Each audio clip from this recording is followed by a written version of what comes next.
સંજેલી તાલુકામાં સરકારની પાદર પ્રશાસન માટે તંત્ર દ્વારા પ્રજાની માંગને પૂર્ણ કરવા સરકારની યોજનાઓના લાભ અને સહાય અંગે નાગરિકતાની વ્યક્તિગત રજૂઆતો સ્થળ ઉપર જ ઉકેલવાના હેતુથી આજે તારીખ 17ના રોજ મંગળવારે સંજેલીની doctor Shilpan R Joshi memorial high school ખાતે 10મા તબક્કાનો સેવા સેતુ કાર્યક્રમ યોજવામાં આવ્યો હતો, જેમાં કોટા, થાળા, સંજેલી, ગોવિંદા તળાઈ, ઇટાડી, ગસલી, ટીસાના મુવાડા, પ્રતાપપુરા, સંજેલી, ભાણપુર, ભમેલા, કરંબા, બોડાડુંગર, ઘરાડિયા,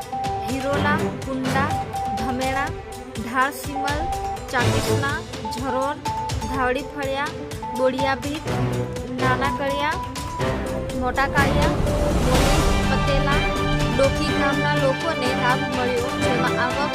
જાતિના દાખલા, રેશન કાર્ડમાં નામ દાખલ, નામ કમી, નામ સુધારો તથા